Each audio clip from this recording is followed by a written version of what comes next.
দর্শক, বৈশাখী নিউজে আপনাদের সবাইকে আন্তরিক শুভেচ্ছা অভিনন্দন জানাচ্ছি। দর্শক, আমি ঠিক এই মুহূর্তে অবস্থান করছি লক্ষ্মীপুর সদর উপজেলার ভবানীগঞ্জ ইউনিয়নের ৬ নং ওয়ার্ড সরমনসা গ্রামে। এখানে মায়ের দোয়া ব্রিকফিল্ড রয়েছে। এখানে একটি পুলিশ ক্যাম্পে রয়েছে। এই পুলিশ ক্যাম্পের পাশে জহিরুল ইসলাম নামের এক লোক, যিনি এখানে একটি টমেটোর চাষ করেছেন। তার প্রায় 40 ডিসিম সম্পত্তিতে তিনি এই টমেটোর চাষ করেছেন। তবে এইবারে টমেটোর দাম খুব কম হওয়ার কারণে তিনি লোকসানের পথে রয়েছেন। এখানে তিনি আমাদের কাছে দাবি করেছেন, যদি এই টমেটোগুলো তিনি এখান থেকে উত্তোলন করে যদি তিনি কোল্ড স্টোরেজে রাখতে পারতেন, তাহলে হয়তো তার এই টমেটোগুলো ভালো থাকতো এবং পরবর্তীতে ভালো দামে তিনি বিক্রি করতে পারতেন। আসলে তিনি সরকারের কাছে দাবি করেছেন যেন এই ভবানীগঞ্জ ইউনিয়নের যে কোনো একটি জায়গায় একটি কোল্ড স্টোরেজ করা হয়, যেন এই টমেটোগুলো সতেজ থাকে, তাজা থাকে। ফ্রিজে যেরকম মাছ মাংস রাখলে সতেজ থাকে, ঠিক সেরকমই কোল্ড স্টোরেজে রাখলে এই টমেটোগুলো সতেজ থাকবে, তাজা থাকবে, তিনি ভালো দামে বিক্রি করতে পারবেন। তিনি আমাদের কাছে এমনটি দাবি করেছেন। দর্শক, আজকে আমরা সেই টমেটো যিনি চাষ করেছেন জহিরুল ইসলাম, তার এই টমেটো চাষের বিষয়ে আমরা আজকে আপনাদেরকে অবগত করব। দর্শক, এ হলো জহিরুল ইসলাম কৃষকের, তিনি এই টমেটো চাষ করেছেন।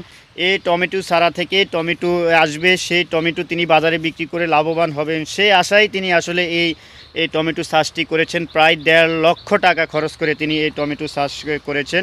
আমরা আপনাদেরকে একটু ঘুরিয়ে দেখানোর চেষ্টা করছি। তা আমরা কৃষকের সাথে কথা বলে জানতে পেরেছি, তবে এবার টমেটোর আসলে যে ফলন, এই ফলনটা খুবই কম আসছে এবং তিনি বাজারে বিক্রি করতে গেলে তিনি এই পর্যন্ত 2 ক্যারেট বের করে বিক্রি করছেন আমাদের কাছে বলেছেন। তবে তার খরচ হয়েছে 1.5 লক্ষ টাকা। এখন তিনি এই 40 ডিসিম সম্পত্তিতে এই টমেটো গাছের চাষ করে তিনি কি আদৌ তার এই 1.5 লক্ষ টাকা চালান উঠাতে পারবে কি না, তিনি সেটা নিয়ে তিনি সংকোচ প্রকাশ করছে এবং তিনি দুশ্চিন্তায় হতাশাগ্রস্তভাবে তিনি রয়েছেন।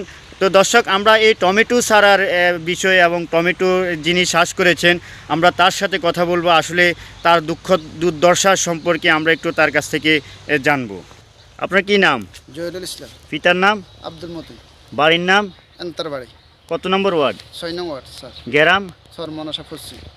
এই টমেটো চাষগুলো কে করছে এখানে? স্যার আমি করছি স্যার। কত ডিসিম সম্পত্তিতে? 40 ডিসিম স্যার। প্রায় 40 ডিসিম সম্পত্তিতে। এটা কি আপনার ক্রয়কৃত সম্পত্তি না? কষা স্যার। কষা রেখছেন। তো এই চাষ করতে আপনার কত টাকা খরচ হয়েছে? স্যার এই বছর আমার 1.5 লক্ষ টাকা গেছে স্যার।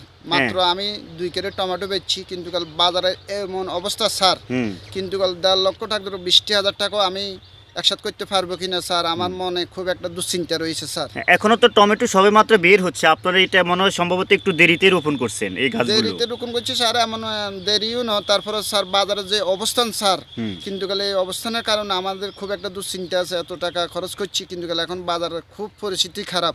এখন আমি আরও অনেক মিডিয়াতে বলেছি বাংলাদেশ সরকারের কাছে যে একদম কল স্টার লক্ষ্মীপুর জেলার যে কোনো স্থানে হলে আমাদের কৃষকের জন্য খুব ভালো হইতো। আমাদের কৃষকেরা বাংলাদেশে, সারা বাংলাদেশে আমরা আমাদের কৃষকেরা দুর্ভাগ্য যে কৃষকের কোনো আল্লাহ ছাড়া কেউ নাই। কিন্তু কাল আমরা যে অবস্থানে আছে, আমরা সরকারের থেকে কোনো সহযোগিতা পাই না স্যার। কিন্তু কাল দেখা গেছে আমরা যখন আমরা নিজের অর্থ এনে কিস্তি লই মিস্তি লই করি, তখন বাজার বেচা কিনার টাইমে আইলে আমরা বেচা কিনা করতে পারি না স্যার। বাংলাদেশ সরকারের কাছে আবার বিনোদী অনুরোধ, একটা লক্ষ্মীপুর জেলার যে কোনো স্থানে একটা কলেজ স্টার দেওয়া হলে আমাদের কৃষকের জন্য অনেক ভালো হতো।